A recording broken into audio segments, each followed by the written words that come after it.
universal call to holiness, he reminds us of a very important fact. All the saints, he writes, were at one time what we are now. This means that there were husbands and wives, parents and children, teens, single people and widows. There were housewives and CEOs. They served in the military or farmed or worked in an office. Like us, they worked hard to earn a living for their families.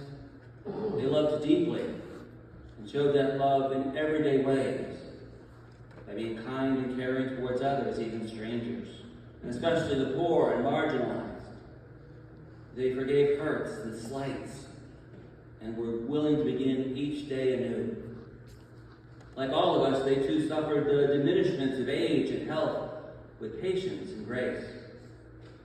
Like us, they confessed their sins, sought the grace of the sacraments, and throughout the course of their lives tried as best as they could to develop and deepen their loving relationship with God through prayer, the sacraments, and the practice of Christian virtues. In short, in all the ways the saints were once what we are now, and now they're saints in glory. From their place in heaven, they urge us to persevere to the finish line, to keep our eyes focused on Christ, to hear and heed their example, as well as the voices of the angels. In another of his writings, Francis de Sales describes the saints in this way. What else is the life of a saint than the gospel that is put into practice? He continues, there's no more difference between the written gospel and the lives of the saints than between music that is set down in notes and music that is sung or played. So even if we were to lose all of the four Gospels, we would still be able to reproduce them by studying the lives of the saints.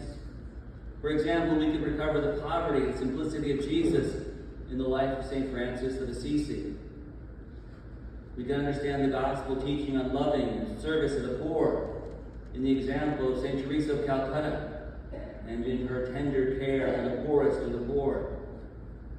We could appreciate the zeal of Jesus for sinners in the life and ministry of St. Ignatius of Loyola. We could cover the burning love of the heart of Jesus in the life and teaching of St. Margaret Mary. Closer to home, we see Jesus' self-sacrificing love for others in the countless sacrifices of parents for their children. The examples could be multiplied 1,000-fold. But they would all say the same thing.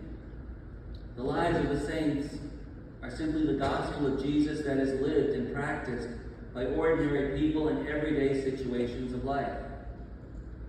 Thus, on the yearly Feast of All Saints, we're reminded that the secret of Christian holiness is simply to live out the spirit of the gospel in all the nooks and crannies of our daily lives with one another.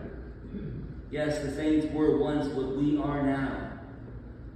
So if we imitate their example in our lives now, we will one day become what they become, saints. With God's grace, may we live as the saints lived, and one day be numbered among the saints who are celebrated on this feast. May God be blessed.